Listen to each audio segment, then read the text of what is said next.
This last unit looks at legal issues for small business. Now, there's two components to this unit. The first part you've seen before.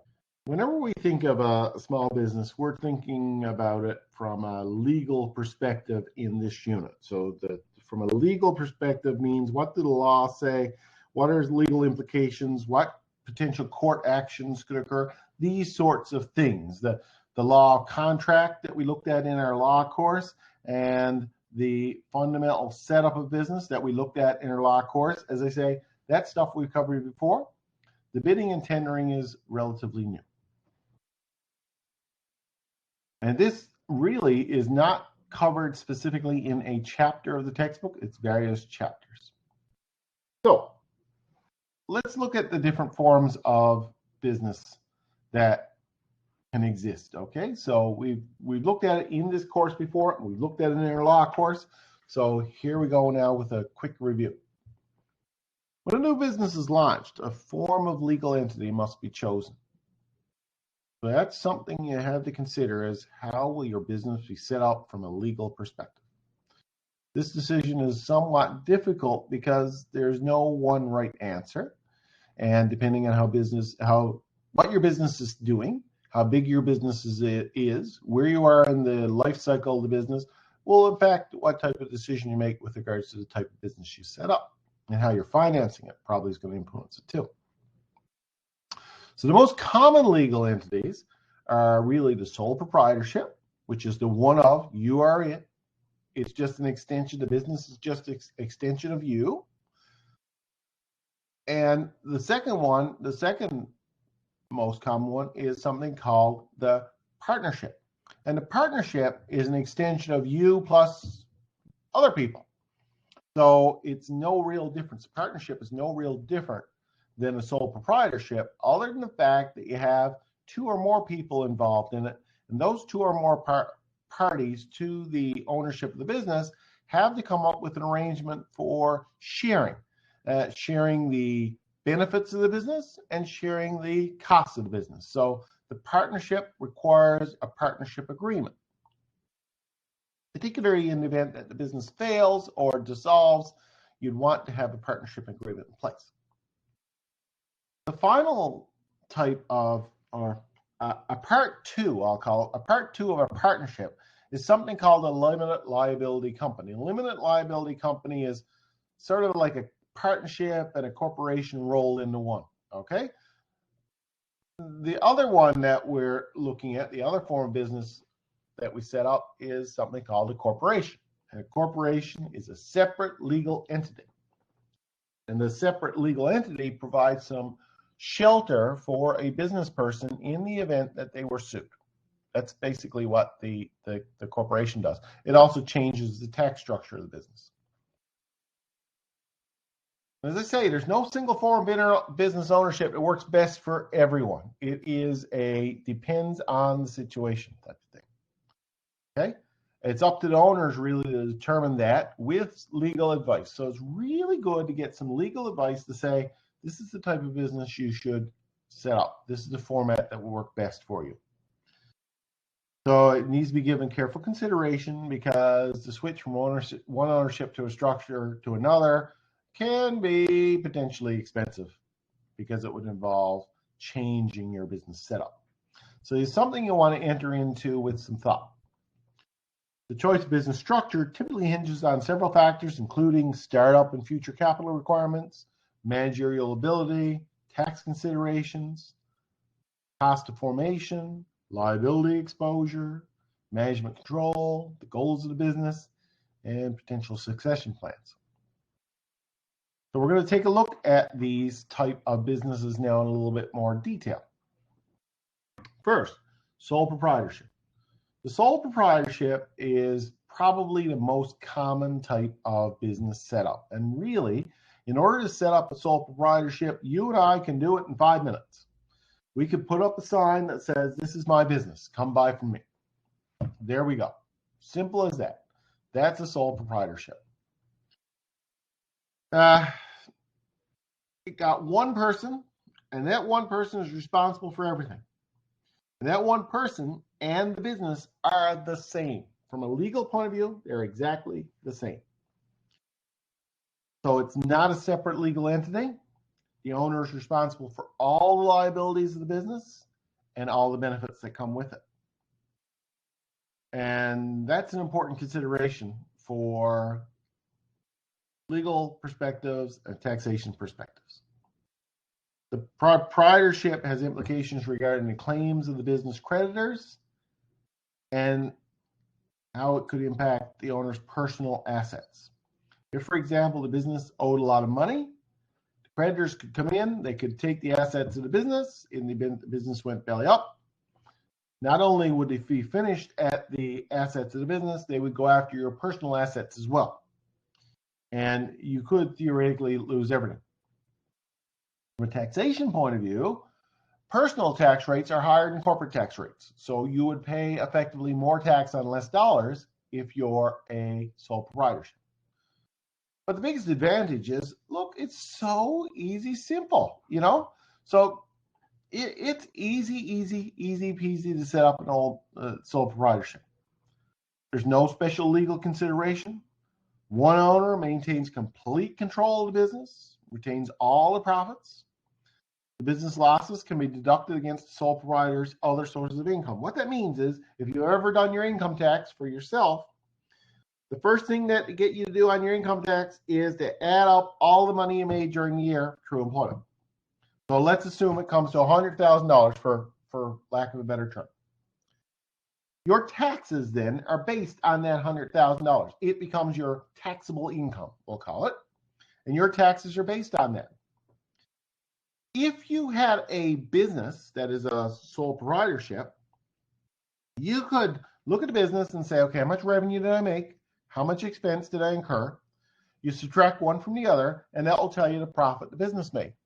Let's assume the business lost money, particularly in the first year. Let's assume the business lost $30,000. So your revenues and your expenses exceed your revenues by $30,000. So you'd have a minus $30,000 for your business. You could take that minus $30,000, transfer it over to your income tax form, and you made $100,000 in salary during the year, and you'd subtract off $30,000 business loss there. That would bring your salary down to $70,000 taxable dollars. Obviously, there's a tax advantage there. You lost money in your business, on paper anyway, you lost money, and that would effectively reduce your tax load. This can't go on forever, though. Revenue Canada or Canada Revenue Agency looks at this and says, okay, you're expected to lose money probably in the first couple or 3 years, but certainly you wouldn't be in the business very much longer if you kept losing money. So they're going to say to you, how long do you expect to lose money? No more than 3 years. If you go into a fourth year losing money, they're going to come looking at your door, looking at your tax form and saying, prove it. Okay? So you're going to need to do that. The other great thing with a sole proprietorship is it's easy to dissolve. I mean, anyone can set up a sole proprietorship in 5 minutes, but they can shut it down in 3 minutes. Easy to do. The disadvantages, well, again, financial and legal liability are the biggest ones. The business relies on the skills and abilities of a single owner. Man, that's taxing. If you're you're the person who cleans the toilets and you're the person who serves the customer. You're doing every job there is to do. Raising capital is difficult. It's hard to go to the bank and get the bank to give you money. Just, you know, it's a bit of a challenge, especially at startup. The business ends on the owner's death. If you were to die, the business would die with you. And that could have implications for your family. And the liquidity of the owner's investment is low. All that means is you got a lot of money tied up in that business, in a building, in a truck, in an inventory. It's hard to get that squeezed back into cash. So liquidity is relatively low. What about a partnership? As I said, a partnership is just the same thing really as a sole proprietorship. It's just 2 or more people involved. So you have this sharing thing that needs to be done. So the partnership has all the advantages and all the disadvantages of a sole proprietorship, plus it brings more to it. It's like a higher end cut. When 2 or more people start a business together, they're forming a partnership. 2 brains, 2 arms, 2 legs, 4 arms, 4 legs, a lot more energy and effort. You can share the load. Partnerships are created so that people can pool their resources, abilities, and skills. hopefully, if you had a partner, your partner would bring or complement your skills. So you bring a certain set of skills, your partner brings another set of skills. Between it all, you've plugged all the holes or covered all the bases.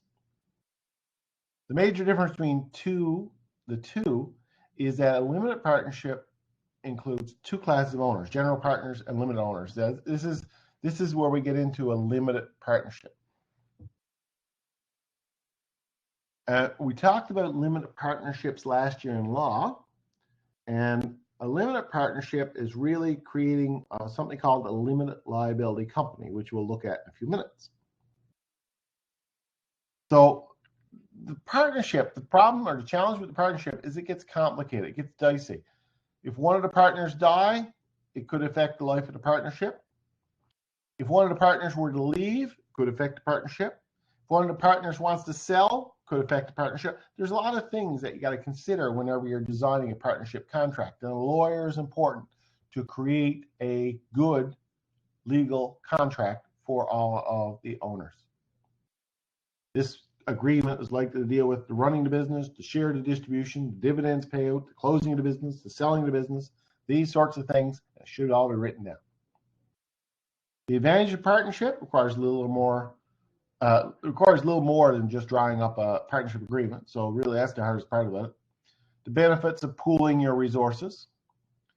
There's a diversity of skills. Again, you cover all the bases. Decision making can be made quickly, and also there's two heads are better than one. And there's not a lot of regulatory controls on it. The big disadvantages is there's unlimited liability for the general partners. So if I go out and ring up a string of debts and you're my partner, you're responsible for them as much as I am. There's difficulty disposing of partners' interest without dissolving the partnership. I can't very well sell out. The business relies on the skills and abilities of a certain number of partners. Raising capital is still difficult, as it was in the sole proprietorship. Profits have to be distributed. We need to find a way to do that. Who put in the amount of work? How much do you get? Is it proportional? The business ends on death or withdrawal of the partner unless some special provisions put in the partnership agreement. And partners need to report their share of the income on their individual taxes, no different than what you had to do as a sole proprietorship. As I say, we got this issue of a general partner and a limited partner. And what you can do is create a partnership, it's kind of a form of partnership that's sort of a corporation, something called a limited partnership or a limited liability company. And what that does is it structures a partnership with the addition of a corporation. So, and it gets all the tax advantages of a corporation without having I suppose without being necessarily running as a corporation, and it takes all the advantages of a partnership. So taxes, depends on how you get it set up, but tax returns could be double tax, meaning certain goes proportional taxes, so it's taxed individually, and then there's corporate taxes on top of that. So the advantages of the limited liability partnership, the shareholders liable for the debts and obligations of the business only up to the amount of their investment. So that's the shelter that the limited brings. It means that you can't lose any more than you've invested because the corporation becomes the general partner. The number of shareholders is not unlimited in theory. In practice, you're probably going to have fewer. Profits are taxed at the shareholder level, so there's no double taxation. Disadvantages, cost of setting it up, and business losses can't be deducted against the shareholders' income. The corporation is the one that most companies will end up evolving to, and that effectively is a separate entity from its owners, may engage in business, make contracts, sue and be sued, it pays taxes. It's a legal unit and represents the most complex form of business. Corporations can be privately held or publicly held. Publicly held means anybody can buy shares. Privately held means that only a certain group are available to buy the shares. It's a private corporation. And the most obvious tax change is that the corporation is taxed separately from the individual. And as a result, you're taxed in what's called a T2 corporate tax form, and taxation for corporations is less at a lower rate. So there's an advantage to that. In terms of the key advantages, owners are not liable for debts and obligations to the corporation any more than they've invested. Shareholders can sell and trade shares as they like without causing termination of the corporation. Corporation is chartered to last forever unless the articles in corporation state otherwise. So a corporation is an indefinite life. Of all the forms of business ownership, this one may find it easiest to raise capital. It's easier to get people to invest in corporations. And corporate tax rates are lower, and it's easy to expand. The disadvantages: corporations, you're taxed. The money that you get from a corporation in the form of dividends is taxed in your hands as personal income, so it's taxed there. But it's also taxed at the corporate level. So as the company earns profits, it pays taxes. So it earns profits, it pays taxes on that, it distributes the profits, and you pay tax on that again. So it's a form of double tax. The formation of the corporation can be costly, requires a lawyer, and it also has to be documented federally or provincially, depending on where a corporation is registered, with the Registry of Corporations. And corporations are forced by law to disclose things. Different regulations depending on how big the corporation is, if it's privately held or widely held corporation. But effectively, there's a lot more paperwork to a corporation. Business losses can't be deducted. So we've seen all of that before. That stuff that we've looked at in terms of the law course, you should be fairly familiar with those concepts, okay? The other item that we looked at before is business contracts. And we've seen this idea of going out and making contracts. And we've seen last year that what a contract does is it creates obligations on behalf of the parties involved. One will do something, the other one will do something. They'll both benefit from it. I will shovel your snow. You will pay me for shoveling my snow. We agree on that. I get the money. You get your snow shoveled. You're happy. I'm happy. Right? So that's effectively what a contract does. So entrepreneurs should exercise great due diligence when structuring an agreement with individuals or other businesses. They need to understand the basic elements of the business law because the society in general has become more litigious, more chances of getting sued. Business law refers to the rules and regulations governing the conduct of business. And for entrepreneurs, problems can arise from a failure to keep these promises or disagreements or misunderstandings. So businesses frequently make arrangements or agreements with employees. So employment law is a form of business contract. Customers, sales contracts. Suppliers, again, purchase contracts. And other businesses. So if agreements are legally enforceable, they're called contracts. And if they're legally enforceable, that means the courts can look at them and enforce them. For a valid contract to exist, the following 6 requirements must be met. Now, we've talked about those in law. You should be familiar with these. There has to be an offer, which is a clear commitment to do something. It must be free of mistakes or misrepresentations. And you have to have the ability to contract. So you have to be clear of mind. You got to be the right age, these sorts of things. There has to be a voluntary agreement. Nobody can be pushed into a contract. So an offer has to be acceptable unconditionally. You have to be competent to contract. So you have to be of solid mind, I call it. It is a legal act, so you got to be prepared to have this go into a court of law if it is something goes wrong. As well, we have to have something called consideration. In other words, both parties need to benefit from it. If both parties don't benefit, it is not a contract. And there has to be acceptance. So offer, consideration, and acceptance are considered the 3 key things. Everything else in terms of voluntary agreement, capacity, legal, is related to the ability to enter into that agreement. So the form of a contract must be consistent with its content. In other words, whatever the content is, whatever you're doing in the contract, the form of it needs to be sufficient to allow that to happen. Contracts may be written or they can be oral, but under the statute of frauds, Certain contracts have to be in writing, like to buy property has to be in writing. Sales transactions over $1,000, got to be in writing. Stuff that can't be performed within the year has to be in writing. So it is best really to have a contract in writing. Should one party to the contract fail to perform in accordance with the contract, the court will either require specific performance or more likely award money to the injured party. Try to get the contract back, the people in the contract back to the state you were before the contract was ever written. Okay, so that's really that section. So I'm just going to lump those first two in stuff that we've already done before, you should be relatively familiar with. The third element that we're looking at in here is this issue of bidding and tendering.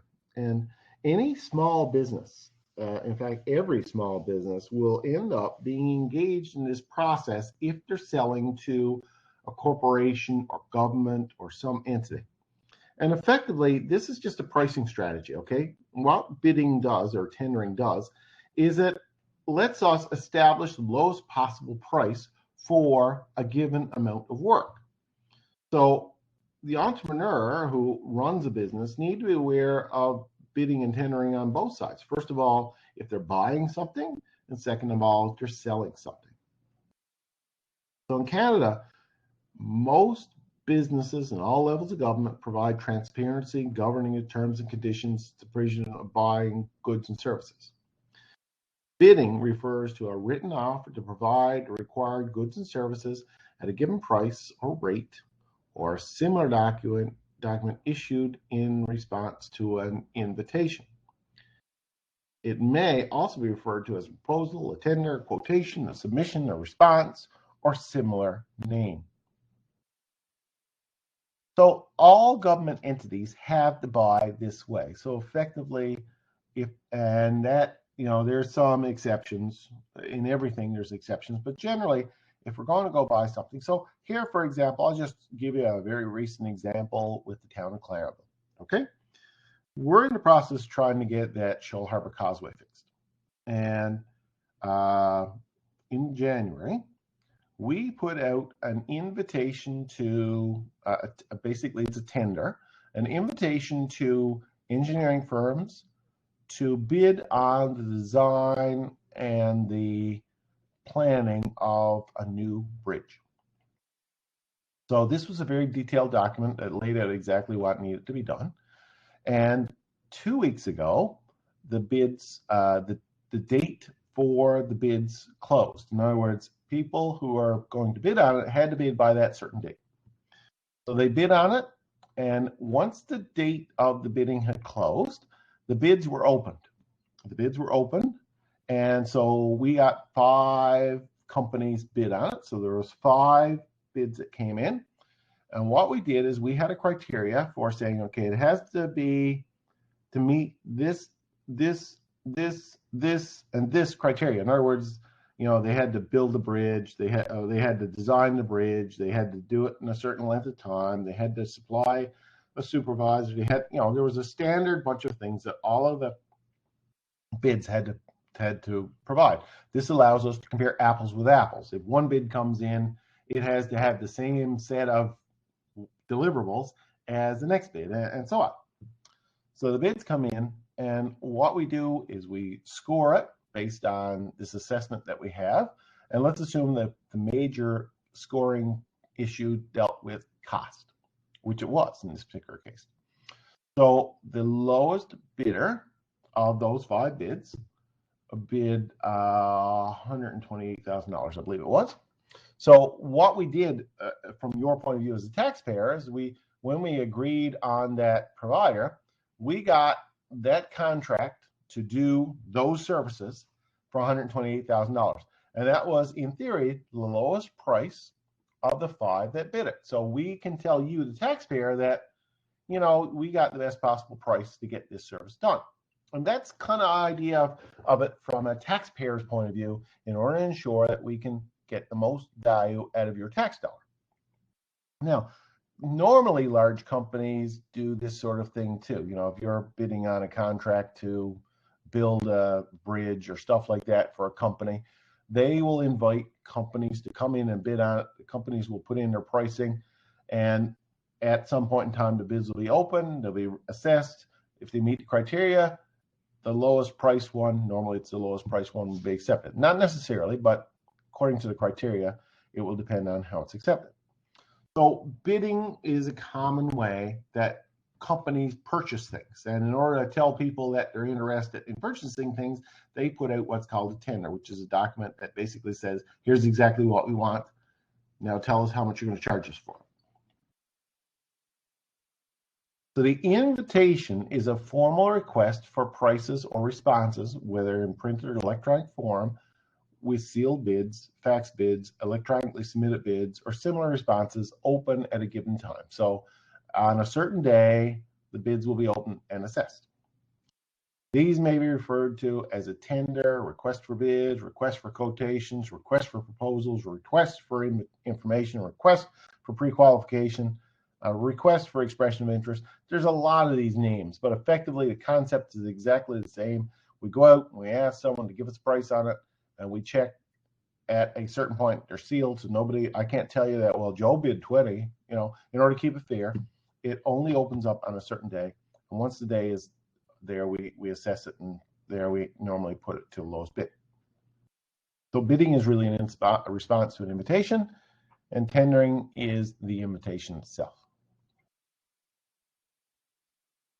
So what is it that small businesses need to be aware about bidding? They need to be really, really up on this. If they're going to win the contracts, they really need to be very clear on ensuring that they provide what's asked for, okay?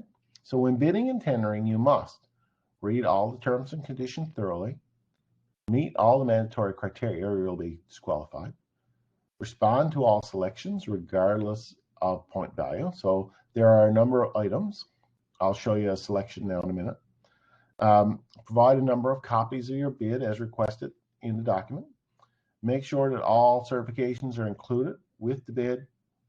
Remember, your contracting offer, not an end user, is your only point of contact during the bidding process. So you are not talking back and forth to the company or what could be called shopping bids, which causes some problems. So you need to have that one point. Sign your bid and make sure you fill in and sign all the required elements and follow the instructions completely. A failure to do any of the above could result in the bid being deemed non-responsive or non-compliant. This is something called MERX. This is a website that is used in Canada. Bidding has come a long way in the last number of years in the sense that a lot of it has become electronic. And what governments have done is they put all of their tender documents on this website. MERX is called. And it is an e-commerce type website that allows you to see Canadian tenders for things, okay? So you can see various projects, Canadian tenders, right for free. I got to fill that in, but you can see on this to be able to say what's being tendered up. Okay, so this allows you to get good access to a lot of bids right across Canada, the United States, and the like. Department in the provincial government, again, they use this MERX as I was just showing you, but just to show you some of the tenders that are widely available that a lot of small businesses can bid on. Road projects, for example. There's a lot of road projects that are going on. And you can see a lot of the tender calls for various things. If I went to the road projects, so here, for example, is a list that once you're signed up on MERX, this is what you'll be able to see. I can't get into MERX in that way, but you'll basically be able to see this. Here, the provincial government, for example, the Department of Transportation in this case, is busy doing some work. This is the 2020-21 year. So you can see this for the purpose of the example. Here's all the work that was done on the Trans-Canada Highway last year, all the stuff that was scheduled to be done.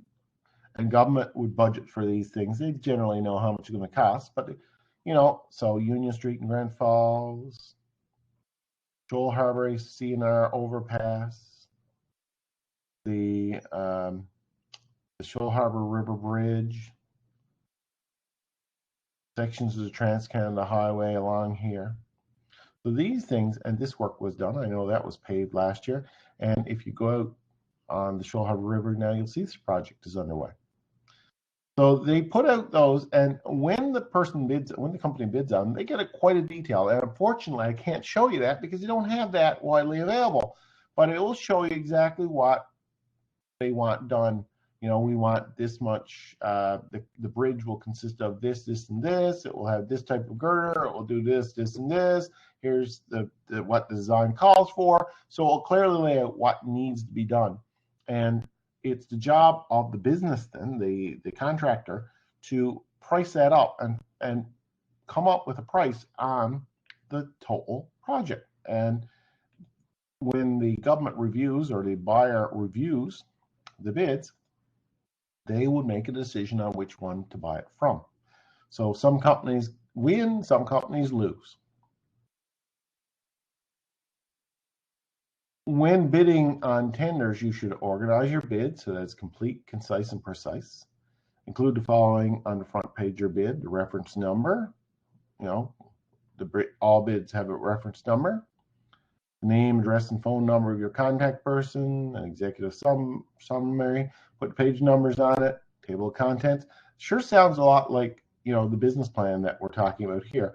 There is a format that should be used, and like the business plan, this is the basic format that you'd want to ensure the components are there.